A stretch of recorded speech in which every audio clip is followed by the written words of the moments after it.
Fred Flintstone rolled around on his rough stone bed. He couldn't get up.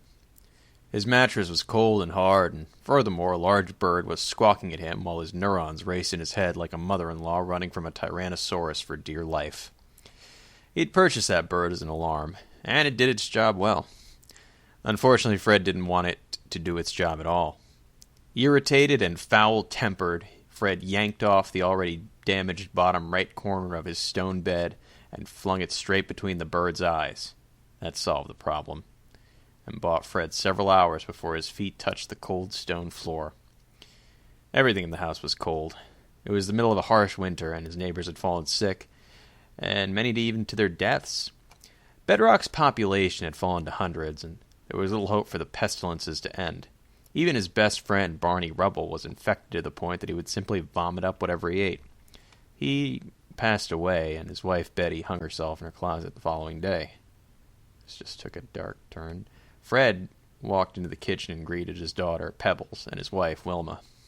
Wilma was slaving over the hot stove as usual, but she could not cook anything. Apparently, she was having difficulty starting a fire.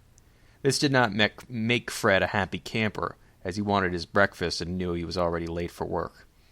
"Okay, you fucking bitch," Fred began, after his initial greetings. "I married you, my bitch. And what you do? Nothing. You do absolutely fucking nothing. You don't cook, you don't clean. Now you're pretending you don't know how to start a fucking fire.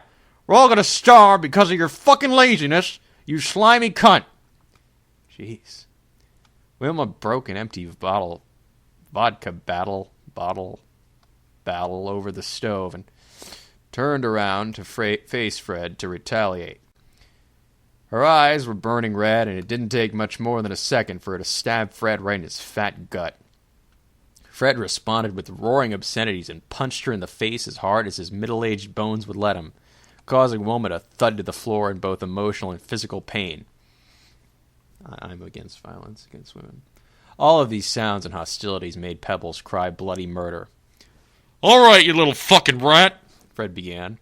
"You whine almost as loud as your stupid fucking mom. Fuck, I hate you almost as much as I hate her. After I kill her, you're going to the orphanage, and you ain't ever seeing me again." Jesus. Fred walked to the front of the house. This was written by a Christian man. Picked up his favorite club and returned to his motionless wife. He proceeded to bash his wife's head until the oozing was convincing enough. Fred put his ear to her chest. She was dead all right, but his daughter continued to whine. Fred didn't want any of the living in the neighborhood to hear her cries, or those of the animals in the house, such as the telephone and the vacuum. Barney's son Bam Bam, who Fred adopted for the sake of his dead best friend, suddenly entered the room. He didn't seem to care about the dead body or the other child, who was now crying at a record level, which wasn't that much of a feat, considering that humanity had just started recording such things. Bam Bam made his way to Fred, who was smiling. "Son, you're strong. You possess physical strength beyond any people my age. I will make you a warrior, and you will have all the women, money, and alcohol in the world. You and me together, kid. You and me." Bam Bam proceeded to pick Fred up and slammed him to the ground 576 times. Fred didn't have much time to object. In what seemed like no time, his skull was shattered in many pieces, and his organs and blood littered the floor like a sea of humanity. Whatever that means. Bam Bam shrugged and went to the refrigerator for a bite to eat. Dr. Foster of the Chicago Museum of Ancient Civilizations was almost finished reading on the origins of the species when his assistant Frank casually walked into the room and disturbed him. "Hey, Doc, we just found proof that the mass media don't mean bullshit."